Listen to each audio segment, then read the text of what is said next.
Well, greetings everyone, and welcome once again to another Wednesday right here at the Sports Crib. You can see all our information down there at the bottom. You can subscribe and donate right here, and the address is JEK3. Uh, so I see everybody is well. No, let's see. I see Dave is here. Dave, how you doing this evening? Well, I just got some sad news.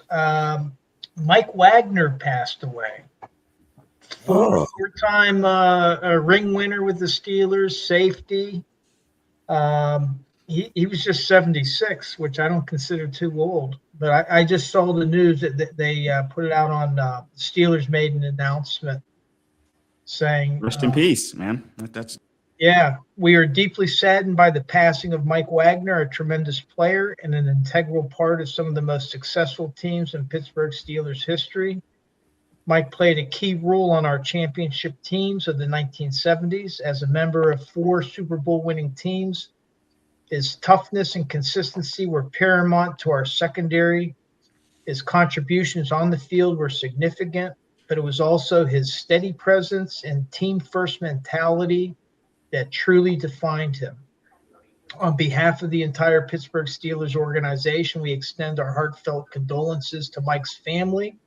He will always be remembered as a champion, a great teammate, and a proud member of the Steelers family. Art Rooney II.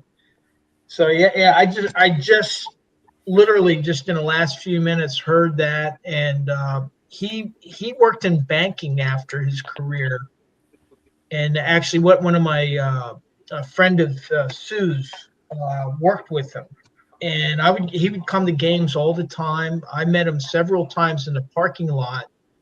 This is in the days before they were paying players to go to tailgates. He would just like be parking his car and walking through the parking lot heading for the stadium, and he would just stop and talk to people that were out tailgating. And very very nice guy, and I was just shocked to hear that. So sorry for starting the cast on a downer note, but wow. man, it's crazy. yeah, I was. I think that was something that you just mentioned, something that I hadn't known, and that was that they pay the players to go to tailgates now. I was, kind of back in the days when, uh, they just came or they were, but never knew that. Well, what's happening I didn't know now that either. is people are they've monetized tailgating, and so these people they have hundreds of people. They'll charge up to $70, $80. You get like a little band, and you get all the beer and food you can eat. But then they'll invite players. Uh, So and then they pay them. So these are like private enterprises. Okay, so there must be individual fans, is what I was thinking. Yeah, individual people. Yeah. Okay, that makes a lot of sense to me. Okay, I got you. Now, one former Steeler, and I'm trying to think of who it is. He has a tailgate, and then the proceeds from his tailgate go to charity. Nice. And then my favorite tailgate, the Renegade tailgate, Lenny and Cindy, they just do a raffle, and they raffle off. Like I won a Rocky Blyer mini helmet signed, but they use that to pay for their food and drink, and then they give their any additional money to charity. But some of them are like the one guy is driving a Tesla. So Wow. some of these guys are making some money. yeah. Nice. Well, hey, any way to monetize, as But we'll see. The American way, man. The American way. Well, hey guys, we're going to touch on something that we haven't touched on in a while: baseball. Reggie, what are you thinking this year? Was there no Sue's Corner? Have we skipped Sue's Corner? Is there no Sue's Corner Oh, today? there is. Yeah. oh, Okay, well, go ahead. yeah, I feel like that takes precedent to my what I'm going to go with here. All right. Not much, by the way, James. I'm going to think about what I'm going to say during Sue's Corner here. Well, Sue's going to get into literature here. So One of the most famous fiction writers currently living is John Irving. Now 83, the great American author has been around nearly 5 decades since The World According to Garp gave rise to a career of global literacy influence, along with the likes of the Cider House Rules and A Prayer for Owen Meany. Irving still rises to write every day, 83, and he gets up every day to write. He is not retired because he cannot retire. If you're a writer, he says, what excuse do you have to stop? Irving's 16th novel, Queen Esther, published last year.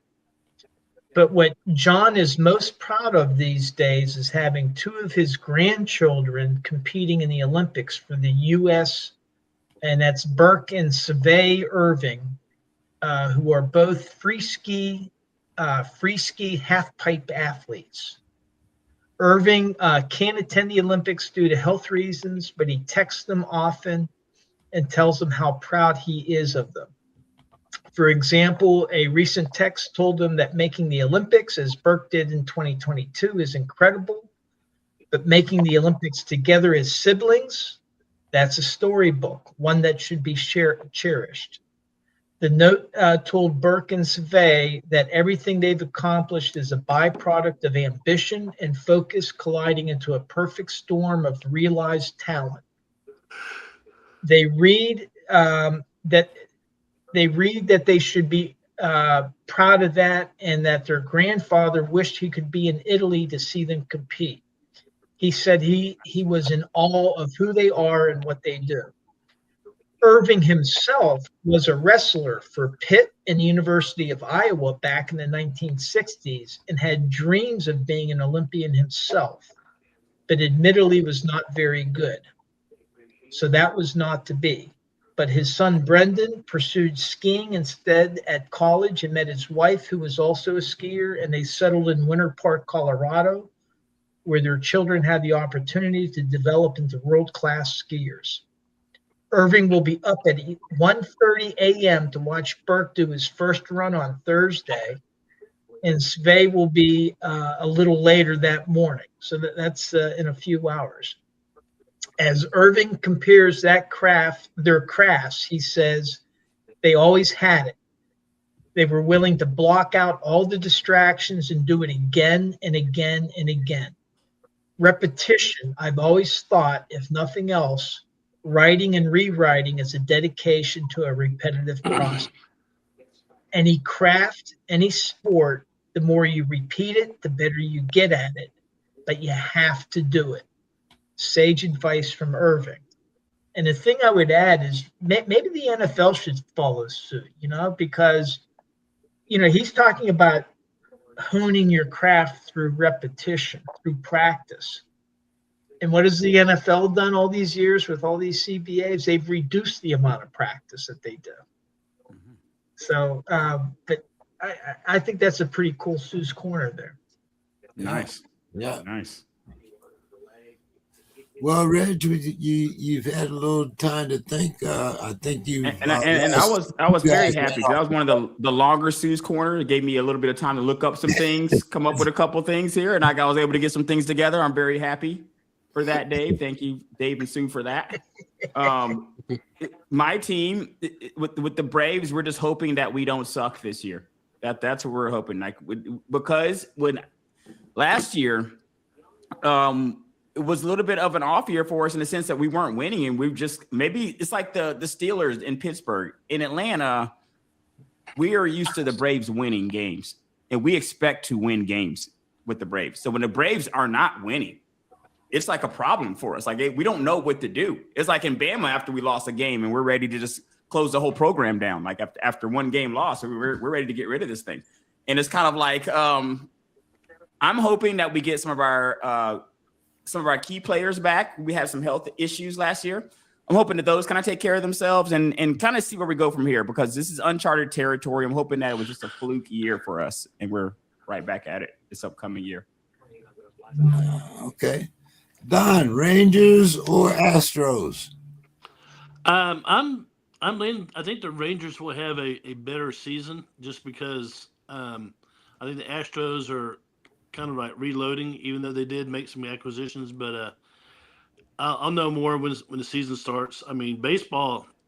I mean, they play a lot of freaking games. I mean, so They do, man. Yes, yeah, they do.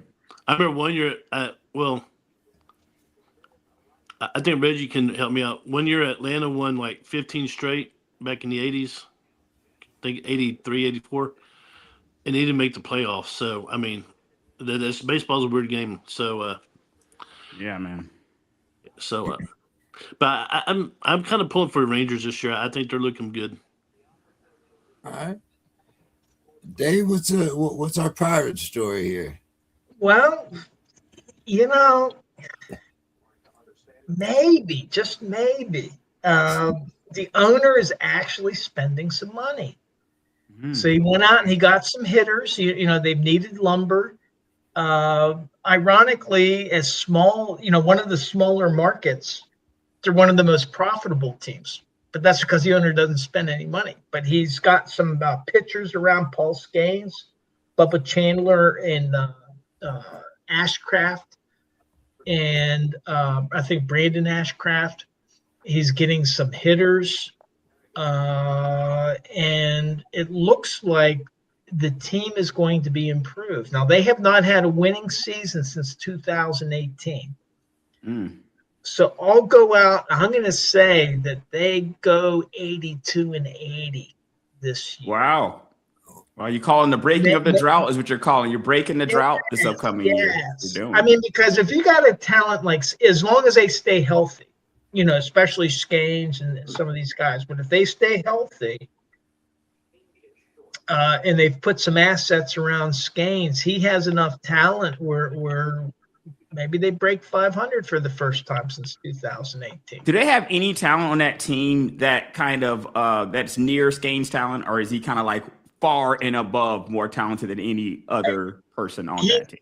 He's a phenom. He's okay. It. But Chandler and Ashcraft are, they should be okay filling in behind them, and they have some other pitchers that if they can, with the bats they have, if they can win they were losing all these one-run games. I think they only won 71 games last year, and but if they can get some offense and maybe win some of those, and then behind Skeens, then they a 10-11 game improvement is not out of line, What's that? I said a 10-11 game improvement isn't crazy. That's less than 20% or so from off of what their wins were this past year. I don't think that's crazy. Another 10-11 gets you right over breaking that hump. Let's see. We don't have Mr. Scott will probably come in a little later. I'm sure he will.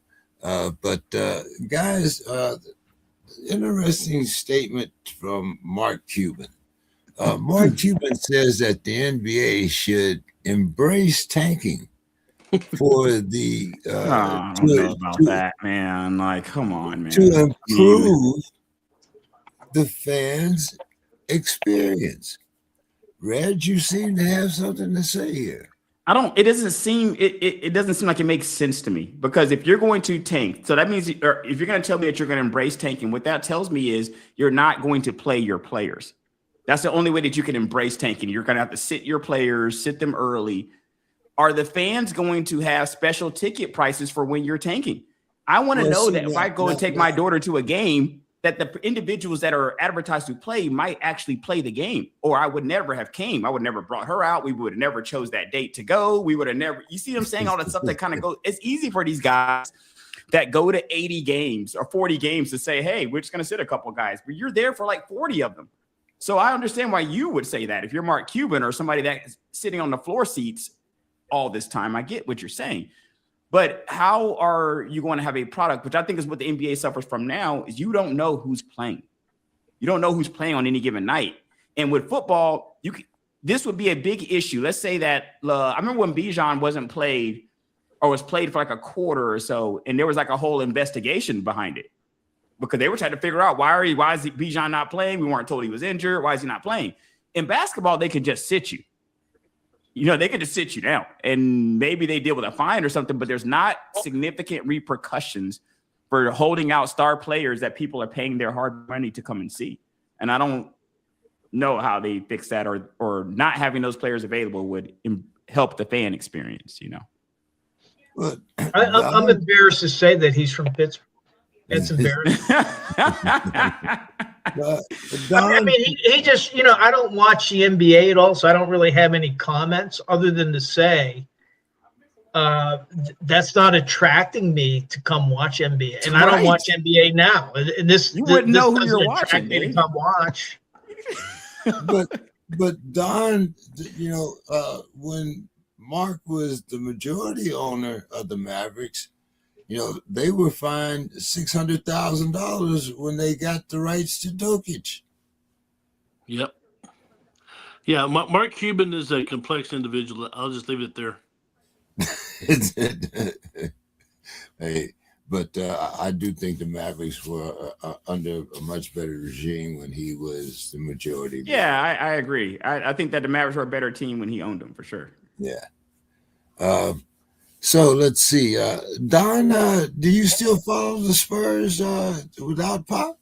I do. The Spurs are going to win the NBA championship this year. Spurs look pretty good. Now is the time, James. If you're going to good. follow Spurs, if you've been following the Spurs the last few years, Don, don't give up on them now. Like now is not the time to sell your Spurs stock, man. No, the Spurs looking good. I mean, they have Wemby and Fox and Castle, but that's the new big three. We used to talk about Parker, Ginobili, and Duncan.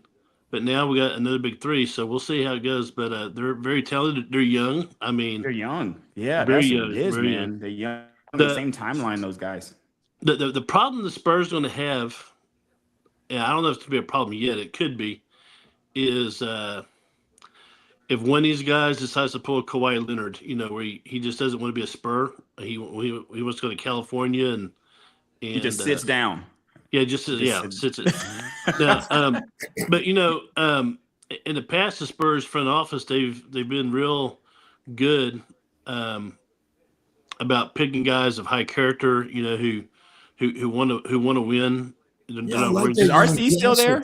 Is RC still in San Antonio, right? Yeah, he's still there. So okay, there we go. As long as RC's there, man, I'll ride that out. That helps out. And right now, everything we're seeing from our big three is they want to fulfill their contracts. They want to win. So yeah, hopefully it happens. Kind of remind me of that young trio in OKC. But I think it might come down to the Spurs and OKC, but we'll see. Let's see here. Paul Feinbaum, he says that Lane Kiffin won the off season. Don, what do you think? That's interesting. Well, he brought in what's his name, Levitt from Arizona State, who's a pretty good quarterback. Louisiana, let's just say this: Louisiana has a plethora of athletes, and they have a lock on Louisiana. I mean, if you're a 5-star, 4-star at Louisiana, you're probably going to end up at LSU. Because LSU is like the other school we have is Tulane, and no one's going to Tulane unless they can help it. It's not like Texas. We got Texas, A&M, Tech, SMU. I mean, the other school that kind of runs that is like Georgia. I mean, people want to go to Georgia. People want to go to Alabama. People want to go to LSU. So LSU is smack dab in the middle of great talent because they can recruit East Texas. They can recruit West Mississippi, Southern Tennessee. I mean, they're surrounded by a lot of athletes. And so to me, LSU has always been like the what they call the sleeping tiger. They haven't been producing well because they had a shitty coach, but now they got someone they have someone now who knows what they're doing. Lane Kiffin is a creature of the SEC. I mean, he's been at Ole Miss, been at Tennessee, so he knows the game. He knows he has contacts. So LSU is going to be a huge player this year and next year and the year after that and the year after that and the year after that, as long as Lane Kiffin's there. Oh, okay. What do you think there, Dave? I really don't know. It's just kind of interesting that, Texas is such fertile, and Louisiana is just such fertile recruiting ground for these schools. And it's like, how do they divide them up? And I guess if you can get them, if you can get those recruits, if you can attract them, well, then you're going to win. But I don't, I was going to ask Dawn. I mean, do you see a lot of those local recruits going out to like programs like up in the Big Ten or California, or do they all stay scouts? A lot of them will end up at Ohio State, believe it or not. A lot of our blue chips from Texas end up at Ohio State. Back when Saban was at Alabama, a few ended up at Alabama, like Jalen Monroe. There's a lot of talent throughout SEC territory. If you put your compass in the middle of Atlanta, Georgia, and went 50 miles outside there, I mean, that's a good place to recruit. If you took your same compass and went to, let's say, put right in the middle of Florida and did the right, yeah, you're going to find athletes. I mean, South Florida, yeah, like Texas, Sarka's got probably as many kids from Florida and Georgia than he has from Texas. I mean, and he also recruits California because he's he has still has a lot of ties in California. But there's plenty of athletes to go around in like 6 different states. Sure. Reg, I kind of heard some grumblings there. What's your thoughts? Oh no, I wasn't necessarily. I didn't really have anything. I have nothing negative to say about anything that was said. I mean, it's all southeast, man. Southeast has always been a great fertile ground for recruiting, and I think Kiffin will be able to take advantage of that. It'll be interesting to see what he does there. Reg, it was a shame that you missed last week because we were talking about your quarterback possibly being drafted by the Steelers at number 21. If he could, man, I would just hope so. I don't know if he's gonna make it that long, but I kind of, you guys know how I feel about this. I want anybody to be drafted by the Steelers. I want us to draft some. I want to look if we can draft Ty, I'm going to take that. But I don't know if he's going to be there. I think teams are going to fall in love with him. I don't know if he's going to be there at 21. Yeah, but if he's there, a lot of people saying he won't. What I said last week, I didn't think that they would, but if the scouting department rated him that high, they have enough draft capital where they could trade up. Yeah, I was going to say, I like him. We're going to talk a little bit about that too, Dave, because I got some questions there.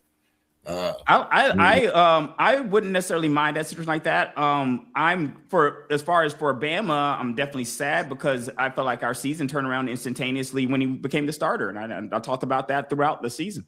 How much I liked the kid. As soon as he was starting, I liked him. I don't know, guys. I'm always hesitant to say a guy is going to be good with as few starts as Ty has had, even though he started for my team. And he started for Bama, but he hasn't started a lot, so he doesn't have a ton of experience. I'm interested to see how that plays out, but I loved him in Bama. I hate to see him go, and wish him the best of luck. Hope he goes to. Is he going to be at the combine next week? Is he going to? I gotta see where he's throwing. I don't know if he's throwing on a pro day or if he's throwing at the combine. I gotta see. I haven't followed his particular situation to see how he's got that worked out. I think his draft situation too, guys, was helped by Moore and just not coming back. When Moore decided to go back to Oregon, I think that helped Simpson's draft stock. So I think it made things a little bit harder for teams that may want to target him. Yeah.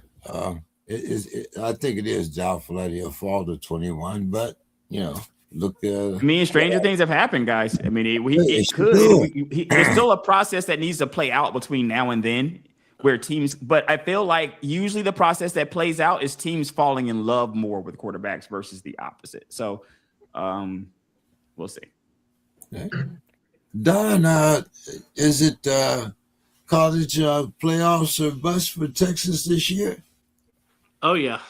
It's every year. It's every year, Yeah, man. yeah. Every year for these teams, right? Yeah, I mean, a lot of controversy about Texas not making it this year, but if you look at our acquisitions in the portal, I mean, we got an All-American linebacker out of Pittsburgh. We got two good running backs, one from Arizona State, the other one's from, I believe, North Carolina State. We got a huge monster defensive lineman from Arkansas. I mean, and we filled some gaps on the offensive line, so they're all in. I mean, Texas cut loose some guys who I was surprised, but they lost Parker Livingston to Oklahoma. Parker Livingston was Arch Manning's roommate, and he caught I think 7 touchdown passes this year. But they went and got Cam Coleman out of Auburn, who's an All-American. So they lost some guys that I thought they should have kept, but step back looking at it, I think they upgraded. So yeah, they're all in. They're all in. I want to see what Arch Manning does this year, Don. I'm interested to see what that, because that first year is a bit underwhelming, my friend. I gotta tell you. I'm hoping for something this year. Well, he started off the first 3 games, and then I don't know if you remember against Mississippi State, they had a comeback, and he got dinged. He got a concussion, and they put in the backup quarterback, and he went in through the game-winning touchdown pass, right? Well, the next week, after that concussion, he came back, and he played like a whole different player. I mean, I think he threw 2 interceptions the rest of the year, and I think one of those was a tip pass, and he added a lot of rushing yards, touchdowns. He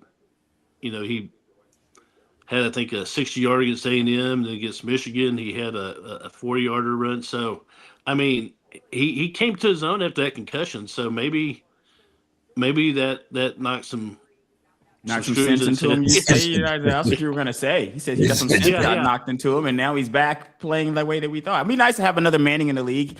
So I'm rooting for that to happen, but it's I was hoping I would see more last year for sure. Well, in this year, last year he started off the first game on the road against Ohio State. Terrible, right? It's tough. Yeah. And they lost by 14-7 game. It is a touch and go game there for a while. And Arch played not too good. This year they played Texas State, which should be a win. So they had that game, that game experience under the belt, and then they have Ohio State at home. Interesting. I could probably get $700 for my tickets. Goodness. There's Don speculating already, Don. Oh yeah, yeah.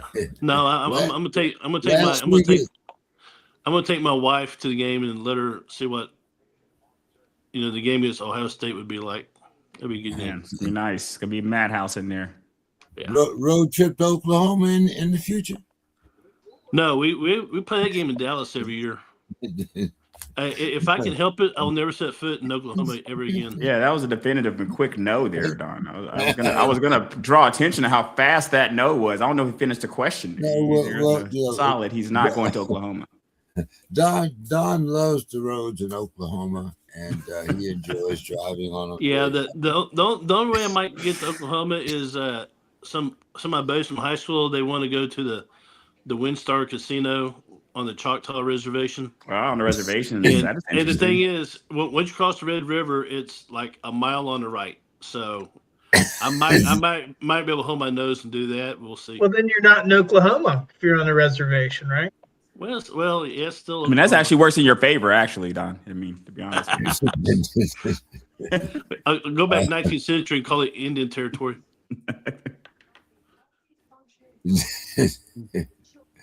Oh man, Don is loves Oklahoma. We're gonna have to make a song about that. Road trip. Yeah, there you go. We'll do a road trip to Oklahoma with Don. Yeah, that sounds like a good country song, country western song. You gotta let me know how that goes for you, man. Throw in the pickup, a dog, some beer. Yeah, See, prison. Yeah. We still miss Ranger. Running around the house. There's no barking. I know. I'm gonna get a dog eventually. So don't worry. You'll hear him. Don't worry, we're barking again here on the air soon for you. Yeah. So, guys, what do you think, Reg? I'm going to come to you here. What do you think the Seahawks are worth after winning the Super Bowl? What is the last team that got sold? Was it Washington or was it the Broncos? Was it the Broncos that got sold or was it Washington? I think it was Washington. I would say, because Snyder's gone. It is. Okay, so I'm trying to see what they went for because the Broncos, was it $6 million? Broncos sale price? It wasn't with the M. Okay, no, $6 billion. So it wasn't with the M. August 22, 4.6 for the Broncos. So let's look at the Commanders. Okay, guys. So 4.6, August 22 for the for the Broncos, 6.05 billion. So that's about roughly another $1.5 billion a year, almost a calendar year later for the Commanders.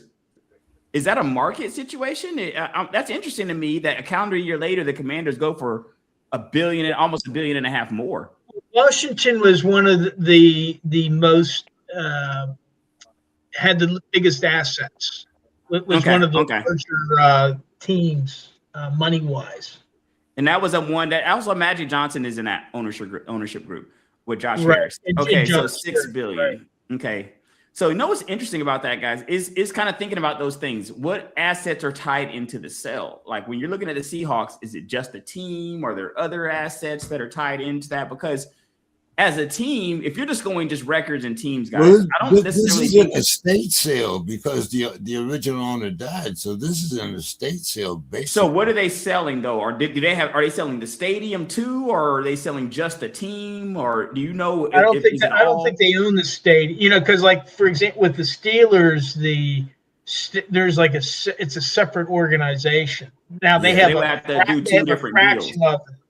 Now they may have a percentage of the stadium.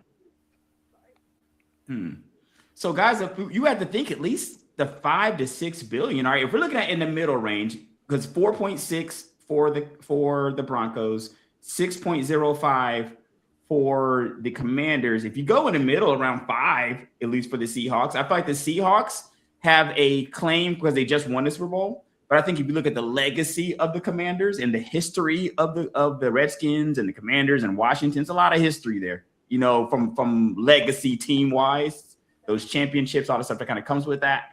But I think $5 to $6 billion at least, right, for the Seahawks. Are you guys thinking it would be less than? No way, it's less than the Broncos. No way, it's less than 4.6. They were in. Forbes valued them at $6.7 billion in August of 2025. Now that doesn't mean that's the what they'll sell for. That's what the Seahawks. 6 point, man. That means guys, man. Because as James points out, I mean, it's an estate sale. But it could be more. I think so too. The thing is, I think 7 to 8 now. Because this is market. So how many groups are bidding on it? This is like buying a house. If nobody's interested in buying houses, well, then it's going to go for below what the valuation might be. But if there's a lot of people, if there's like 3 or 4 serious ownership groups going for it, that could drive up the price. Maybe $10 billion. Okay. So I'm landing now. I've moved up my progression. My projections based on that Forbes estimate now at the lower end is 6 to 8 at the lower end. So now I'm 6 to 8 billion on the low end. And I do think it can go to 10 because you could just do a bomber situation. If some rich guy just decides he wants to come in off the top rope with a deal they don't want anybody to match. We all know that $10 billion usually gets that done. So if somebody decides to come in with just a number off the top rope to just get it done, it wouldn't surprise me. But I think the floor is 6. I'd be shocked if it sells for less than 6. I'd be shocked if it sold for less than 8. But Don, what do you think here? You know, you got a bunch of young guys there. You know, you don't have, like Sam is still young. Got a young coach, man. Is still young. Walker still young when you're talking about running back. Actually came into his own this year without what was his backup? Charbonnet was injured the last couple games. But Charbonnet played a big part throughout the year, though. Yeah, well, Charbonnet usually does play a big part when they get down inside the 10, or so. But this year, like I said, Walker kind of came into his own. What's your thoughts there, Don? We got a little more sensible group than Jerry. Yeah, that's yeah. The Seahawks are a well-run organization. To me, the organization that are well-run. You're talking about like Seattle, San Francisco. They're well-run. I throw Pittsburgh in there. A lot of Steelers fans wouldn't agree with you, but the Steelers. There's a lot of Steelers fans who need to be grateful that they've had such a man. Don't take it for granted. I try to tell them all the time, Don. Don't take it for granted, guys. Yeah, All right. Okay. Okay, and I would say Denver and Kansas City are well run also, but Seattle, right now they're in their golden age, I believe. I mean, they play defense like no one does, and offense puts points on the board. So special teams, the special teams are good. So I think we might be looking at some repeat, whatever. So, wow. Yeah, they're already, man. That's early, Don. Well, and they're going to get better. You got the draft coming up, and so I trust their front office to put people in positions to be successul. Yeah, they've done it up to this point, so they've earned the trust for sure. I can't say that about Dallas. Neither in Atlanta. I mean, not a lot of teams, unfortunately, can say it. Unfortunately, Dave, I got to pick out another question for you here because I know how much you loved, teams traveling and whatnot. And it seems this year that the 49ers will not only be going to Europe, but they will also be going to Mexico City.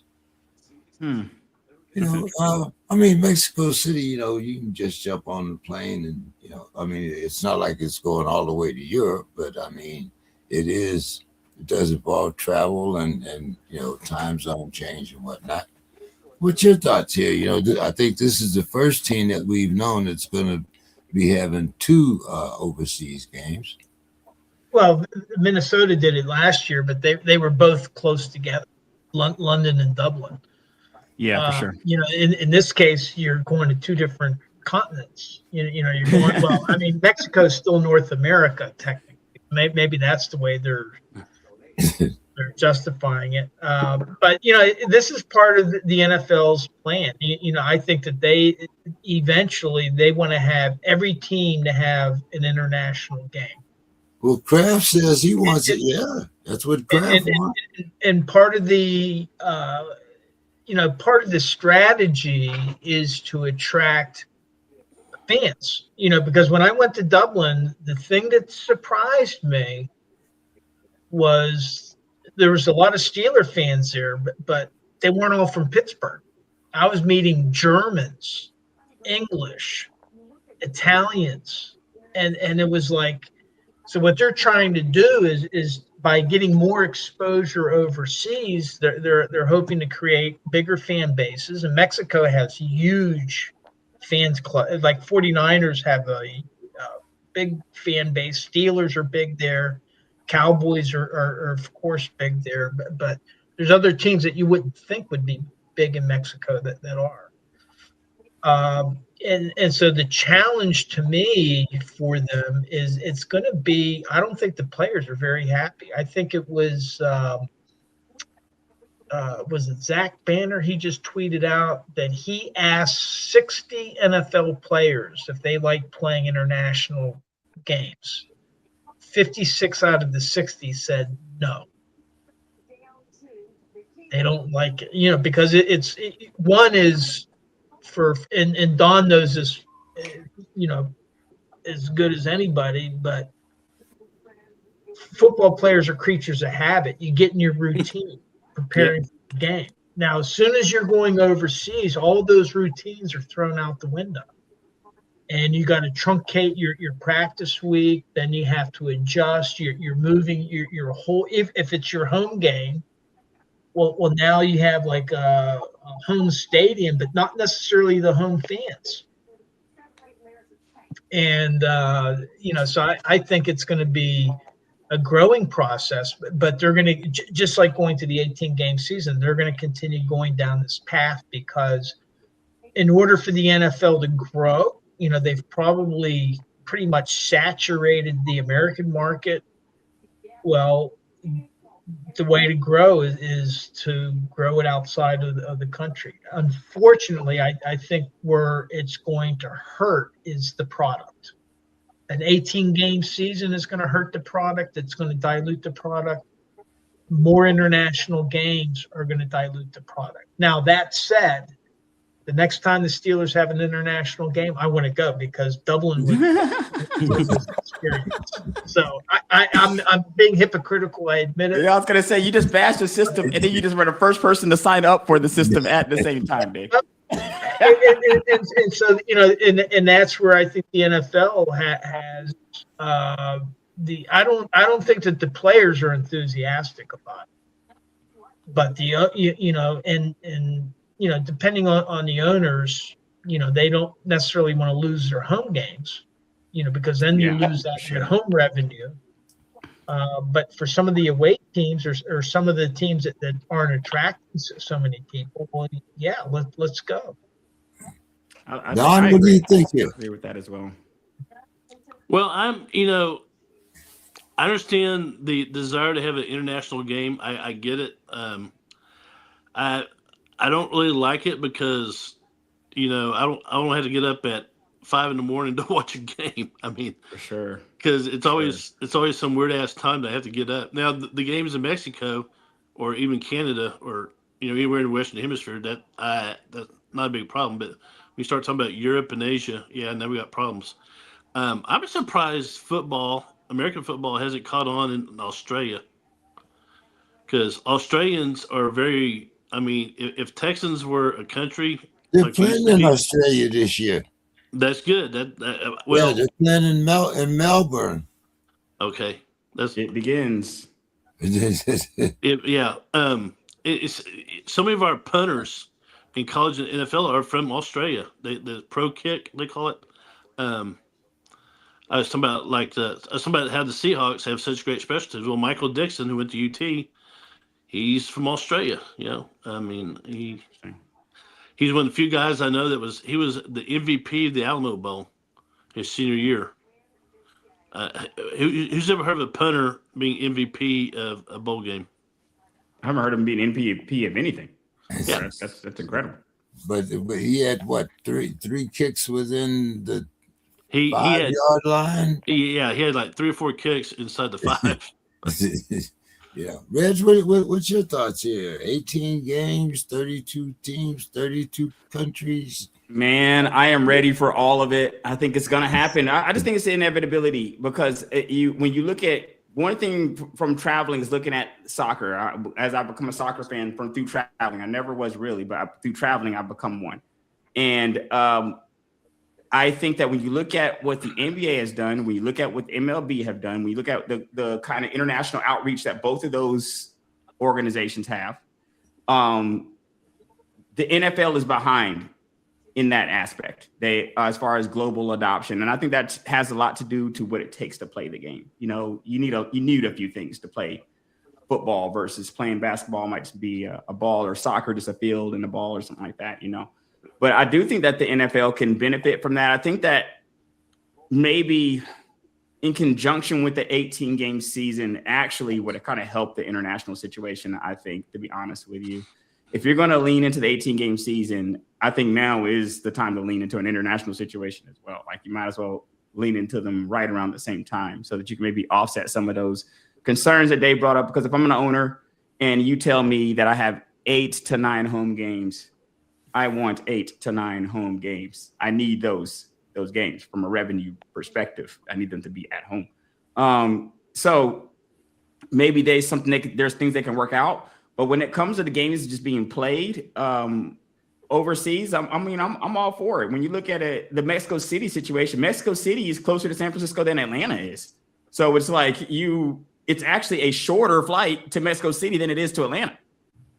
So I think logistically these things need to be thought about. You looked at the logistics to see what can happen, and maybe over time it'll get worked out. But it definitely looks like the NFL is ready to try to penetrate some of these other markets and at least get fan penetration there. If you're not playing games there, at least try to get more fans there. I liked NFL Europe, and I think that the way and the NFL should never have abandoned NFL. What happened to that? They just folded it. Finance. Oh, okay. They had European teams, but they were packing. I want to see Frankfurt play in Frankfurt, and I mean they were packing the stadiums. They were packing them. Yeah, well, that's why the NFL is going back there, because they know that they can pack the stadiums. They wouldn't be going back if the stadiums were empty. I actually had a friend who played for the Barcelona franchise. That's interesting, man. What did he say about it? What was his view of it? He said the worst thing about that, of course, the language, but so next to her practice facility was a graveyard. Oh, now, they bury their bodies in Spain, but sometimes the graveyards are so crowded they build these like skyscrapers that are like crypts. Like yeah. Well, some of the construction was kind of shabby, so when the breeze blew in from a certain direction, you get the smell of decomposing bodies. Fuck. I mean, my bad. It's about 10 count. I mean, yeah. Nice. So I'll just say that.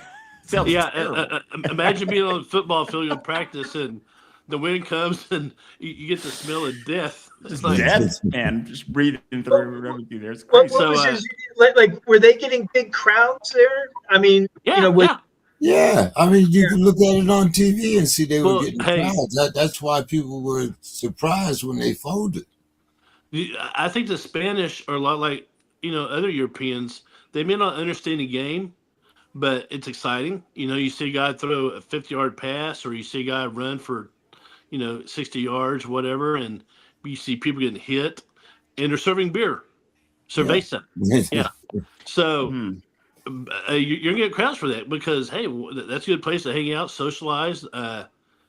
He said that they actually had tailgates, where, they're out there, not serving barbecue, they're serving paella, but hey. It's delicious too, by the way. I just got to step out there and say that. A good paella is good paella. Good paella. Reg, I'm going to my physical therapy tomorrow, and my physical therapist, he's a Raider fan, and he said that he thinks that the Raiders should acquire Kirk Cousins to mentor Mr. Mendoza. What's your thoughts? No. Why would you do that? Like, what if see, here's the thing. The Falcons, where that guy screwed up in Atlanta. Yeah, I mean, that got screwed up because we drafted our quarterback after we had Kirk Cousins. So we had Kirk Cousins, and then we didn't know Mike Penix was going to be there. We drafted him after we had Kirk Cousins. Why would you? The Raiders know for a fact they're drafting Mendoza. So there is no mystery here who they're drafting and who they're going to go with. With no mystery, why would you actively sign up for that type of situation? I don't know. And I feel like Kirk could probably go back to Minnesota or something somewhere. I don't feel like that's terrible for him. Well, if Geno's not going to be I don't really see the point of that. If Gino's not going to be there, what veteran are you going to get to mentor this young man? Man, you know he's going number one. Yeah, Be ready to suit up, kid. Be ready to suit up and run out here, man. I hate to say it, but listen, guys, if you're a quarterback that gets drafted in that top 5 picks, guys, you might need to get ready to lead a locker room of full-grown men, man. Like, you're going to be a kid out here leading a whole locker room because the whole franchise is going to be on your shoulders. Hopefully, they keep Gino there, somebody there, an older person that can kind of mentor Mendoza. But we all know what we all want. We want to see the kid play. They're going to want to see the kid play. The fan base are going to want to see the kid play. So I don't understand why you bring in a Kirk Cousins. I mean, if you got Gino, just let Gino just stay there and do that. I mean, Gino's already. I don't know what kind of locker room he? guy he is. Isn't Gino already gone? When they is he gone? I don't know. I thought he was still on the team. I'm not sure if he's gone or not. Well, I mean, all of the contracts aren't up until March 11th. You know. Okay, so we won't know until March if he's gone. Unless they sign, or no. Actually, he's under contract through 2028. So he's signed through the 2027 season. Yeah, that's what I thought. I thought he just signed the contract with Seattle before something, and then he got traded with that contract, I thought that the Raiders just took that contract on that he had previously signed. That doesn't mean that he'll be on the team, but he right now they have him under contract, so they could just, I guess. I mean, I would just maybe ride that out. I mean, versus bringing Kurt in. Bring in Phillip Rivers. I mean, it's just as good. I mean, that's not crazy. I mean, that's not. I mean, what does he want? I mean, because his cap number is $26.5 million in 2026. Who's you talking about? That's Gino. Gino's cap number. Okay. The kid Mendoza is going to be on rookie contract, right? When he comes in, so it's affordable. Don, what do you think? I would rather deal with that than add a third, because then that means Kirk would actually be a third quarterback you're adding to that in theory, then, right? Because if you already got, Mendoza's coming, Gino's under contract. If you were to bring in Kirk, you're really bringing in a third guy. Well, you would get rid of Gino at that point, but then he has like an $18 million cap hit. There's some cap savings, but and you're also talking about a Russell Wilson type deal with the Falcons, where the Falcons are actually going to have to pay Kurt's salary anyway. Don, what's your thoughts here? Well, I don't like the label of mentor quarterback. I think Mendoza is physically, mentally, spiritually there. I mean, he is. What they just need is to get a good backup. I don't know what their backup situation like on the roster, but I mean, sounds like it might be Gino. Yeah, well, there you go. So, but I would want to put pressure on Gino to be the mentor, because he may not be down with that, but for sure. If I'm the coach and I draft Mendoza, I draft him knowing he's going to be my starter, but. But I say you're gonna have to win. You're gonna have to win it in training camp. Yeah, I'm sure Kubiak knows that. If he doesn't trot Mendoza out there's going to be some heads flying. So, yeah, I think Kubiak is very well aware of that. Dave, it seems like the Chiefs have opened up some cap space, about. $47 million worth, $44 million worth. I think. I forget the exact number I put up there. It says 43.65 is what you got here. Yeah. Okay. They're opening up some cap space for the Chiefs. What's your thoughts on this here? Are the Chiefs just? I mean, this is the first year that they've missed that Super Bowl run, the playoffs. What's your thoughts here? Well, I mean that's a common move to open up some space to maybe sign some free agents, and they may have. Mahomes isn't going to lose any money. It's just kind of deferring it, pushing it down the line. I mean, that's what they did with No, Ben. they actually made it as a signing bonus for him, so he actually Well, got that's the way they push it down. He gets the money right away, but then the hit on the cap is deferred down the line, so he doesn't lose any money. And they did that with Ben several times. And so what you're doing is you're freeing up money so that you can spend it now. So it sounds like Kansas City is saying, okay, we got embarrassed this past year, but we're competitive. They feel that they can be a competitive team in 2026. That's what that's telling me. okay. Don, what's your thoughts here?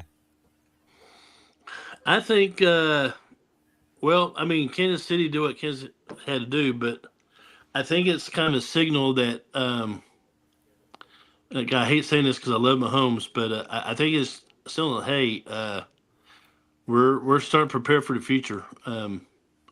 Without Thanks. Mahomes is what you're saying. I thought Yeah. it's preparing for the future with Mahomes. You're saying preparing for the Well, future. no, without him. well, so 2 years ago it was like this, right? Now it's like it's starting to level out, starting to decline. So, yeah, Mahomes still has some good years left, but he's had the injury bug. They didn't make the playoffs. He's not going to have his tight end. I think he's finished, right? Didn't retire. Is he retiring? I think so. Man, Last I heard, he was leaning that way. So, I mean, Kelsey was like the go-to guy, and of course Worthy was injured a few games, and so they're going to have to restock. Get him some weapons, and I think the offensive line needs a lot of help because he was running for his life and getting knocked down more so this year than any other year. So I mean Mahomes is still going to play, but the writing's on the wall when they say, hey, we're going to cut your salary to make some room. So. Well, they haven't cut his. He They hasn't. didn't cut his salary. He just got. They made it a signing bonus, so he ended up getting like what 47 million. yeah, I think they gave it to him up front to just moved the money around basically. Yeah. Oh, okay. I took it as they were.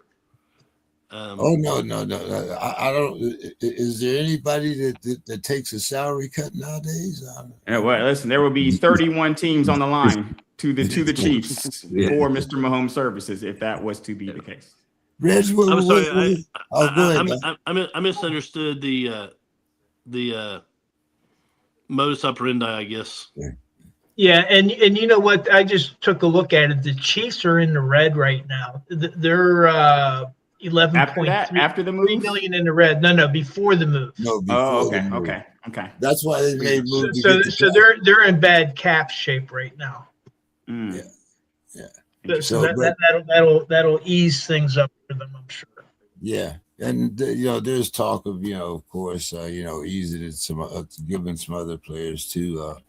But right now it's like you said they were about 11 million over the cap. So now I mean it sounds like a lot, but when you think about 32 million, it's not. You can go fast depending on who you sign and what your needs are for sure. Reg, what's your thoughts here on Mr. Mahomes? I mean, nothing Chiefs. to see here yet for the Chiefs. The Travis Kelce situation is interesting. That would be an interesting development if he decided to step away. But I think as far as the Chiefs, I don't think there's really anything to see here now. If they have another year, just looking at Mahomes' productivity here, if they have another year where he goes under 4,000 yards, it'll be 3 years in a row where he's under 4. After having like 7-8 years in a row where he's 4,000 to 5,000. So that would be a significant drop in production that we'd be seeing. So maybe if we start to see something like that, but I think Mahomes has got at least another 2 or 3 years of fall off room there for the Chiefs. And this signals to me that they're trying to get him some other people in here. But I think that 32 is going to go even less further if Kelce walks away. Like we're sorry. I feel like they had needs with Kelce there. Kelce walks away then, and the money's going to go by pretty fast. Well, we shall see. But I think that they've always wanted Noah Gray to kind of step up. So we'll see how that also. Gray's been on the team for a while, hasn't he? He's Yes, been on he the team at least a has. few years.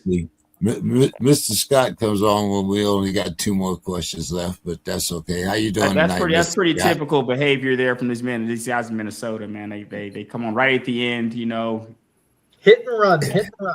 It's called load management. It's called load management.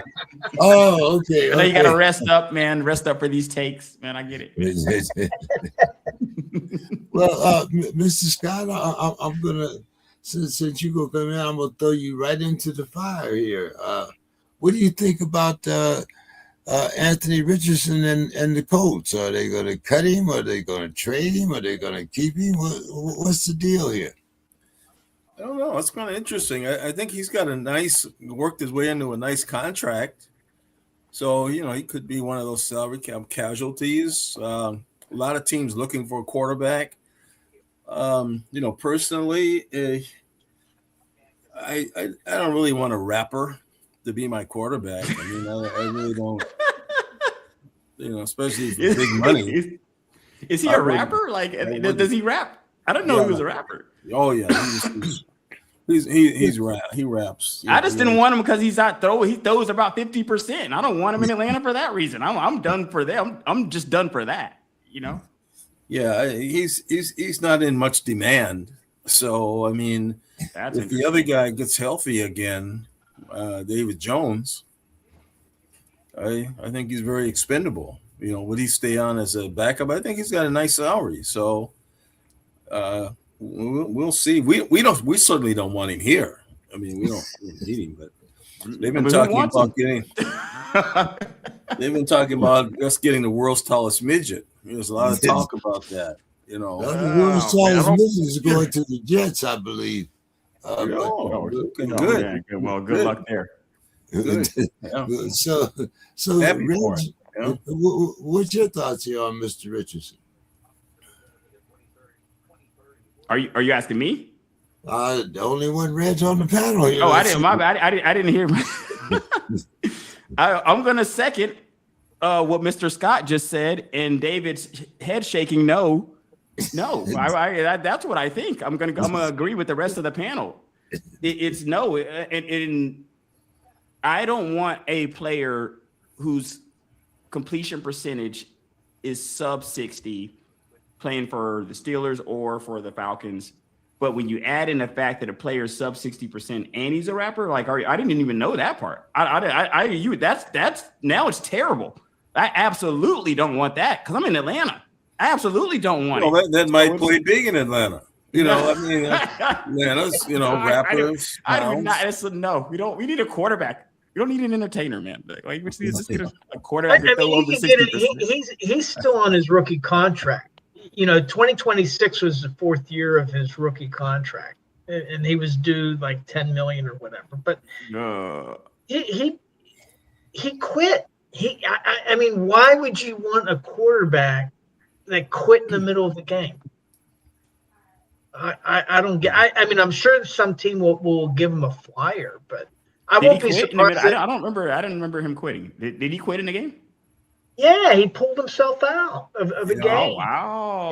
Wow. Add that on now. I'm finding all kinds of things out about this guy. I'm thinking that he could even appear on a practice squad this year. Wow. I'll be surprised if he plays much in 2026 because but somebody will sign him because quarterback is a very hard position to fill. There's not enough NFL caliber quarterbacks. And I'm not saying he's NFL caliber, but the problem is you just don't have enough quarterbacks to go around. Well, he's got 11 touchdowns to 13 interceptions, and his completion percentage was low 60, but he didn't play in very many games. Like Yeah, but Reg, He only you already played two have two. games You last already have year, two right? quarterbacks. Reg, you already have two quarterbacks. You know. Well, I definitely don't want this. So This is another problem I don't want. I don't. And if you have two, that means you really have zero. To be honest with you, man. Well, See, Yeah, he'll be a number 3 Mr. quarterback. Scott, see what happens with Mr. Scott when you come in late. See, because we were talking about sending Kirk Cousins over to the Raiders. I said Minnesota's a better fit. If you really want to chime in on that. but you already have two quarterbacks, high paid Kirk Cousins, and then a number 1 draft pick. I mean, what more do you want? Well, so what do you think about Kirk Cousins going to the Raiders? Yeah, because Kirk Cousins, I don't think he's gonna be on our team. I don't even know if he's on the team now. To be honest with you. Well, you're still paying him. You might as well. I mean, he's here in spirit. I don't even think the man's in Georgia, man. I mean, I don't even know if he's in the state himself. He may be. Don, bring some method to this man that's here. Derek Carr or Andrew and Derek Carr. Richardson. Is Derek Carr coming back? You know, if given the choice, I would go Richardson, but that's just me. Yeah, I mean, some put a gun in my head, said make a choice. Reg, you didn't know that Derek Carr was thinking about a comeback? I didn't know that I'm thinking and coming back, two different things. I didn't know that. He's thinking about coming back, but actually like running around, like seeing him run around out there like Phil. I mean, Phillip Rivers is open to floodgates, guys. So Phillip Rivers is open to floodgates for any of these guys to come back. Anybody can come back now. So I have to take all these things seriously when we say somebody's coming back. But even I would take Derek Carr probably off the couch versus Anthony Richardson. I'm not gonna lie. Cam Newton would play good in Atlanta. Cam Newton. Cam Newton didn't play good in the last few places he played. Like I didn't even play good in Carolina before he plays good in Atlanta. Well, he'd fit in with Atlanta, you know, the type of scene in Atlanta. He definitely does as an individual, as a citizen, for sure. Mr. Scott, there's talk about the world's tallest midget, going to the Jets. Is that confirmed? No, it's not confirmed. But that's the rumor. The rumor is that he's going to the Jets. Okay. Yeah. Well, again, his limitations are he gets injured. It looks like he might have a problem staying healthy. So that's always a bad sign. And, the midgetarious, size, no. I mean, Jesse Jackson. New York, going to New York, great big market and a lot of expectations. Jets haven't been good in a long time. I think, man, boy. Trying to get Aaron Glenn fired is what I hear. I hear another Aaron Glenn firing coming. Another coach fired. Could very well be. Don, what do you think about that possibility of Kyler ending up in New York? I mean, if he couldn't take the heat in Arizona, what the hell is he going to do in New York?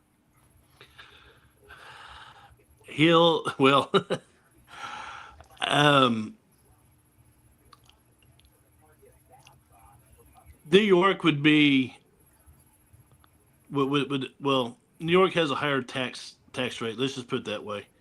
He's better off trying to stay in Arizona or go somewhere else, anywhere other than New York, because the Giants are terrible. Giants, Jets are all terrible. So I would, if I were him, I'd go look like maybe Miami. Giants an upgrade to the Cardinals, in my opinion. I mean, but the Giants are going to, when they get that Scatterboo kid back, and they got Dart, and I forget who the wide receiver is, but they do have they have the beginnings of something. Whereas the correct. Jets, I mean, they could still suck, but at least I think the Jets are going to suck. I mean, the Jets are just kind of always suck, though. That's their problem. Yeah, and then Miami's having garage sales. They're tossing people left and right. Yeah. Yeah. I mean, is Waddle available? Because I'll kick the tires on Waddle, man, if he's available. There's talk that Tyree's going back to Kansas City. I don't want to hear that. He can go back there. I don't want him coming to Pittsburgh. He can get out of here. He can go back. He can go back to Kansas City. I think we've taken enough retreads.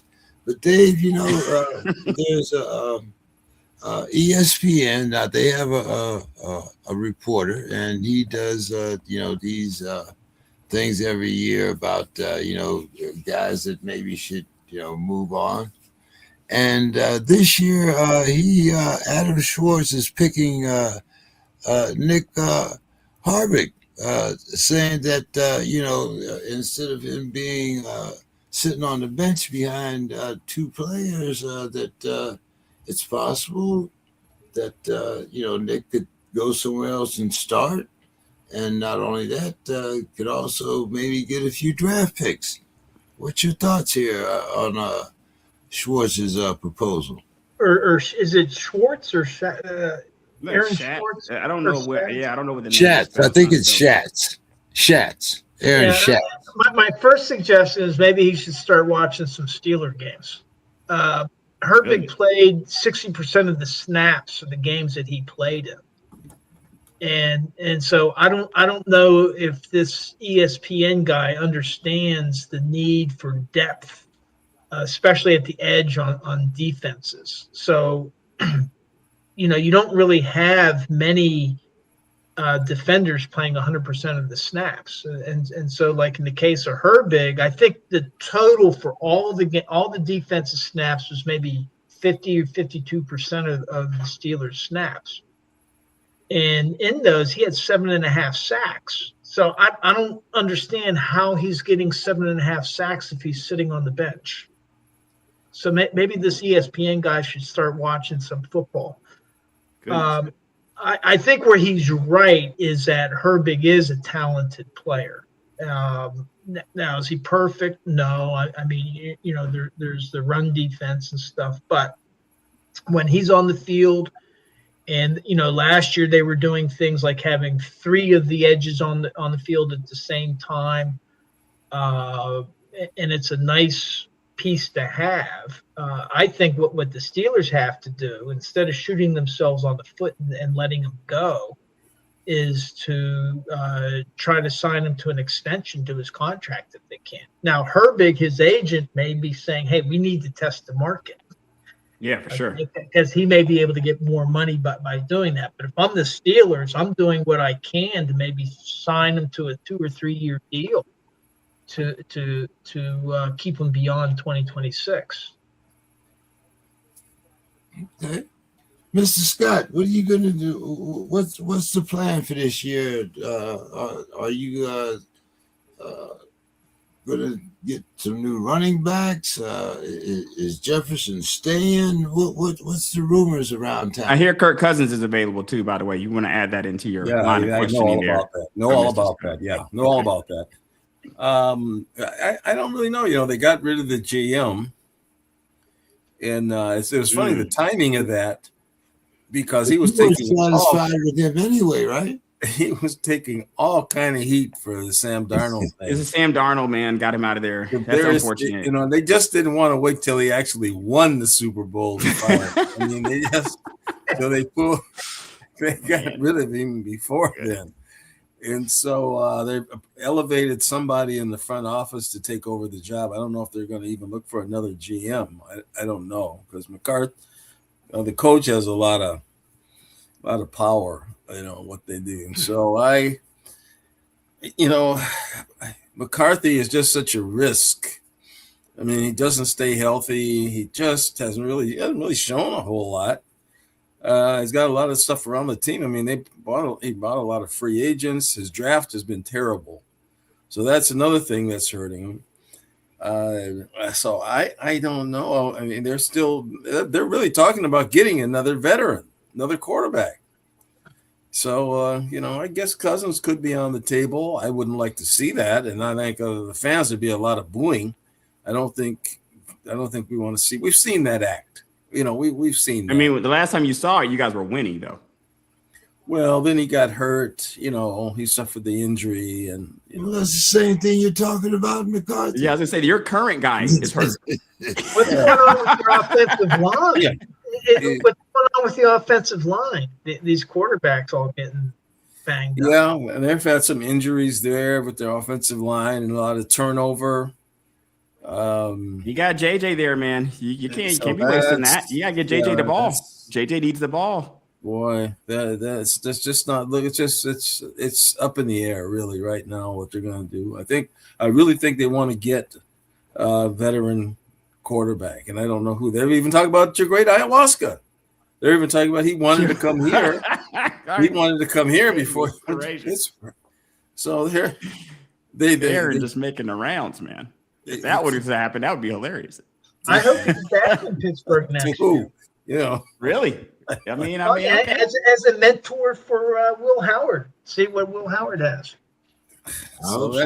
So yeah, I don't really have an answer for the Vikings right now. It's still to be determined. They've got to get the quarterback situation. And Aaron Jones, I mean, he's got a lot of miles on him. It's a running back. So yeah, I think it's about over for him. Boy, not as a feature back. He's got to, sure. be part of a committee if he's going to stay. But then, you don't want committee money.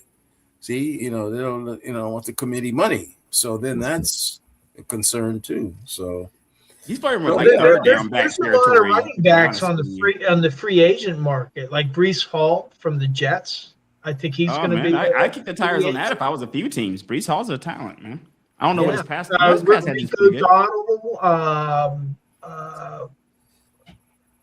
Williams, not Jacoby Williams, but there's a few running backs on the free agent market coming up. And I don't think I think we were talking about running backs, probably the only one taken within the top 15, if that. So we'll see. Let's see. Don, final thoughts. Okay, well, I have kind of two. I'll try to be as brief as I can. Unfortunately, these involve deaths of, some sports people. University of Texas has some great running backs, as you know. Earl Campbell, Ricky Williams, Jamal Charles, Priest Holmes, Earl Campbell, Roosevelt Leaks.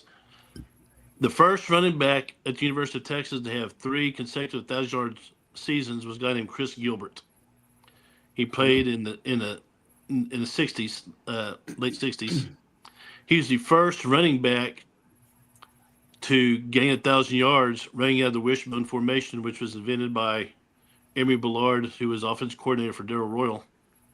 Chris Gilbert passed away 2 weeks ago. I was going to mention it last week, but I didn't make it because I had some out of town company. But Chris Gilbert, he never played in the NFL. A lot of people wonder why. I've heard everything, but from what I've heard from people who knew him, his family, they said he just didn't want to play football anymore. He wanted to get on his life and do something else, and he did. He became an investment banker, and he started up a summer camp for underprivileged children in East Texas, and he was very active in UT alumni stuff, and supposed to be just a really nice guy. I never met him. I saw him at a tailgate once, but I never shook his hand. I didn't know he was going to die. But so Chris Gilbert, Godspeed. The other guy I want to talk about is a guy named Doug Moe. When we moved to San Antonio, Doug Moe was the coach of the Spurs, and he later went off to the Denver Nuggets. But he had a son named Tommy, who is actually a friend of my brother's, and so. The first Spurs games I went to back in 1980 was the tickets were given to us by Doug Moe's son, complimentary. Doug Moe's son was playing basketball in college. He was at Texas Lutheran just down the street, and he and my brother they played golf, and hung out and did things. But so the first few games I went were because I had Coach Moe's complimentary tickets, and they were not on the baseline. They were like they were mid-court, but they were about 12, 13 rows up. Back then, no one watched NBA. Very few. I mean, the Spurs were good. They had George Gervin and Dave Corzine, those guys, but they never sold out. You had a lot of empty spots in the arena, so it's kind of good watching that early 1980s basketball. And as you know, I believe that was the same year that Bird and Magic were rookies, and so after that, things really took off for the NBA. I mean, For sure. a few years later, that Not as many empty seats. I tell you that. not and no one's giving away like 8 comp tickets. They're so rest in peace, Chris Gilbert and Doug Moe. Peace. All right, Reg. Well, I don't have anything nearly as substantive as what Don just went with. I was just going to wish Mike Tomlin a great offseason and hoping that he was already kind of having one. And also going to bring up, James, that I have not received my T-shirt for our fantasy winning contest. We'll talk about that offline, though. But I've not yet to receive my winning T-shirt, which I do want to wear, especially when a person like Mr. Scott is here so that he can see that I won that. It just makes me feel a little bit better. So we'll talk about it later. I haven't received it, but hope Mike Tomlin's having a great offseason. Fast count. It was a fast count. You won fast count. By the way, Dave, while you're giving your final thoughts, who was the final winner? You, Reg? In the playoffs, it was me. It came down to the tiebreaker on the number of passing yards of the winning quarterback, which was 202. And I was at 220, and Reggie was at 247. Okay. A number I just pulled out of my behind, by the way, with no analytics. But you were right there. Congratulations there. Yeah, well, see, that your behind cost you a double win. A double. Right. I could have just really been bragging on here with Mr. Scott here. That would have been my final thought for the next year. But you've been saved, though, Mr. Scott, from that. But with Mike Tomlin, he's been going to a bunch of HBCUs, visiting a bunch of HBCUs, going to basketball games and stuff like that. So he just seems like he's just enjoying himself, decompressing. Okay, well, hopefully down here in Atlanta or something, I could just bump into him down here, hopefully. And he had apparently a Zoom call with some 70 former players that were all calling in to thank him and all that kind of stuff. So it's like he's getting a lot of.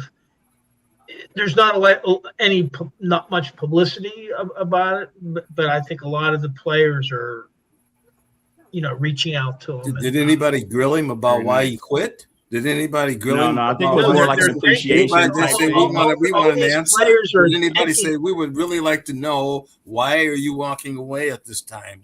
They probably did say that part. Can I ask Mr. Scott, why are you worried about why he quit, but you never ask about how, why did Bill Belichick quit? Why did some of the other coaches quit?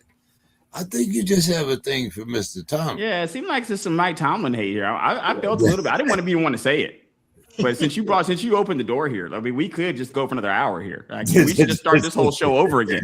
Just go again. Marquise Pouncey will have a chat with you there, Anthony. I couldn't stomach it. I mean, that's enough. I mean, gone. There's the mystery about the departure, and that's my last word on it. Well, what's your final thoughts there, Dave? Well, I'm shifting sports. First of all, I mentioned Mike Wagner. Mike Wagner at the top of the show. That's a tremendous loss. But I wanted to talk about Cale Sanderson. And Penn State, under Cale Sanderson, they have 12 national championships. They got 4 in a row. They're going for their 5th in a row this year. And Cale himself was a 4-time undefeated national champion, 159-0 record, which was better than Dan Gable's record. Dan Gable ended up with 1 loss. And Cale was an Olympic gold winner. And the reason I'm using this as an example is because, all the time when we listen to sports, we always listen to the will to win. This guy wanted it more, and all this kind of stuff. And what I realize is whenever I listen to Cale Sanderson or any of the Penn State wrestlers, and they got 6 guys that are ranked number 1 out of 10 weight classes. They got 6 guys that are number 1. You never hear them talking about winning. They never talk about, hey, I wanted it more, or I had more will to win. And Cale Sanderson never talks in terms of winning and losing. So I thought what I would share is his philosophy, because this guy is, I mean, this is the most dominant college sports dynasty since maybe John Wooden with UCLA back in the day. And I think that it's worth listening to. So Cale Sanderson, his approach: 1, focus on effort, not outcome. Winning and losing doesn't define you. How you compete does. Effort builds character and results will follow. Cale Sanderson. Number 2, compete without inhaling. And then again, this is Cale continuing explaining that. Filter out the junk.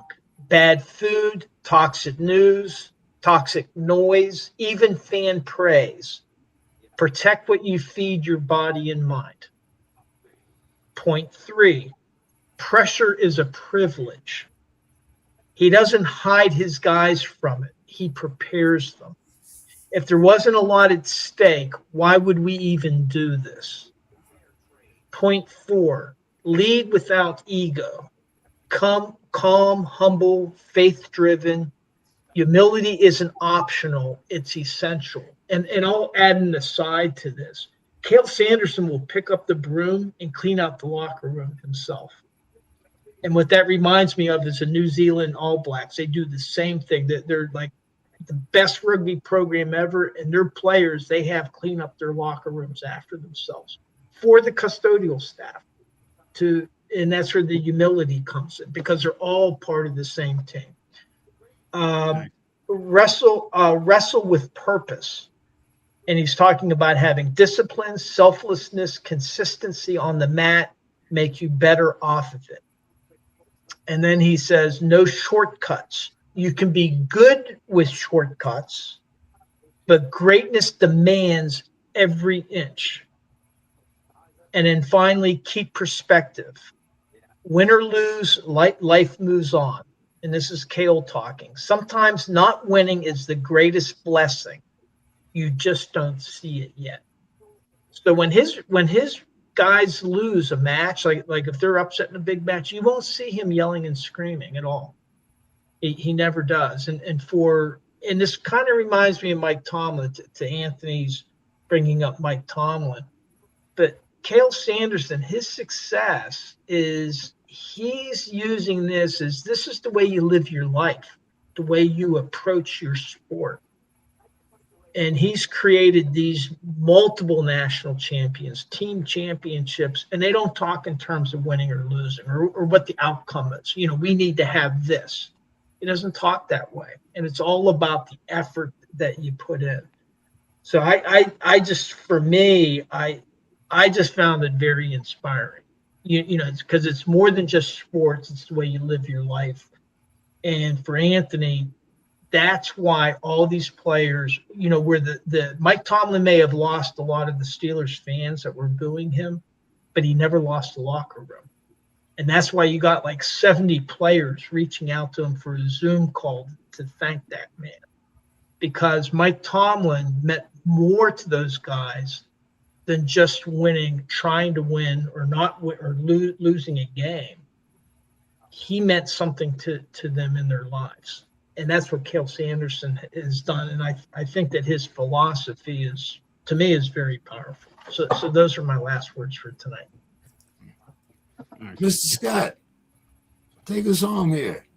Well, I just don't really have, I guess I'll have to be very careful, making statements about Tomlin. There could be someone outside,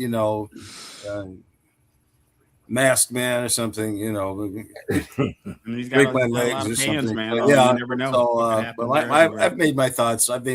known, but no, I'm just thinking it's Black History Month. I happened to watch something on both Joe Louis and Jackie Robinson. And it just was like how important that they were to, just everybody, really breaking down barriers. And, I didn't even realize Jackie Robinson had been traded to the Giants at the end of his career, and rather than report, he just retired. Yikes! rather than report, he just went ahead and retired. But he had other things to do, and I mean, he really made a lot of difference in a lot of ways in this country. So that's I don't know. That's just what I was thinking of watching that movie on the both of them and what they went through, and also all the ball players. Because I know the Twins came here in 1961. And we went to that first Yankee game. My dad took me and my brother. You know, they had Elston Howard, Hector Lopez. And I never really thought about, but this documentary was talking about in the minors and all that, how they had to ride different buses, stay at different rooms, couldn't stay with it. I mean, and all that stuff was like going on. It's really in my lifetime. It's not like this is really history. It's like it's really real. So, but yeah, that was just my final thought in watching that. And I wanted to ask Don though, did you get snow in San Antonio? We got, I guess last month we had like 3 flakes hit my car. That counts. Yeah, it was count, man. You got it. Technically, 29 to 28 degrees. We had a lot of sleet, a lot of freezing rain, but as far as snow, we had a little dusting. That's about it. Oh, okay. Mr. Scott, I wanted to ask you. We got a little NBA talk from some of our guys. What's going on with your Timberwolves? Well, they made a trade to get a guy. What was it, Damaso? Can't remember where he came from, but Timberwolves look to be fine. Anthony Edwards, wasn't he MVP of the All-Star game that I didn't watch? I don't know. The All-Star game wasn't terrible. I mean, it could have been worse. I thought it was going to be terrible. But I think Edwards was the MVP. So we have one of the stars of the league. We have Rudy Gobert, Defensive Player of the Year.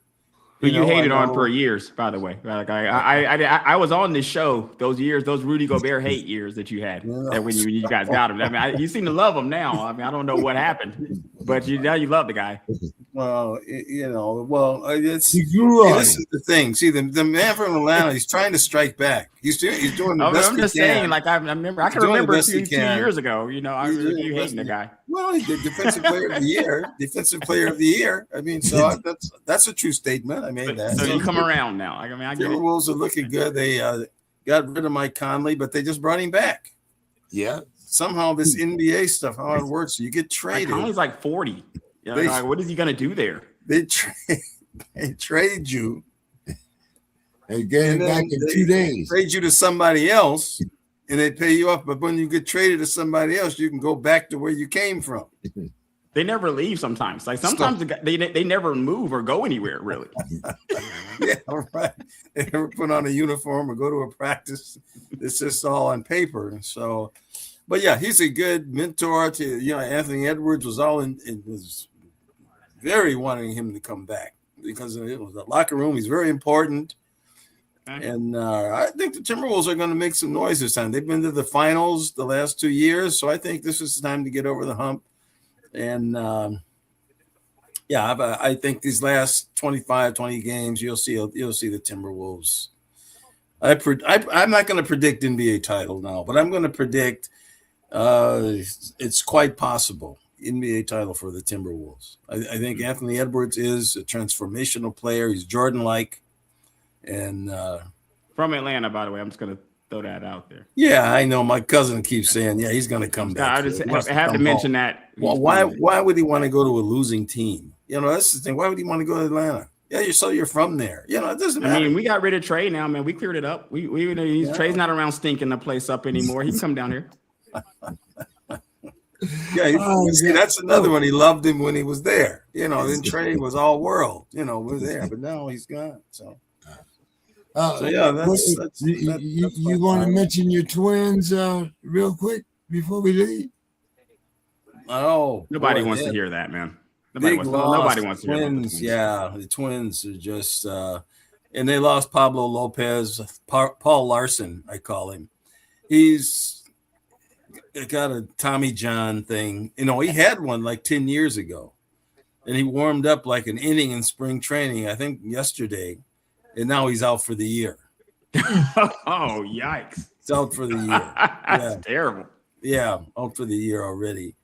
And so it's just they got rid of a lot of the management people. Attendance has just gone to the tank, so they're just not a real on our real radar here in the Twin Cities. You know, there'll be empty seats. All right, guys. Well, hey, good chopping it up with everybody. See everybody next week. See you guys. See you next time. Good night, Yeah, guys. no more load management. All right. Well, hope we can get you here before 9 o'clock, man. That'd be amazing. See you later, guys. All right, there we go.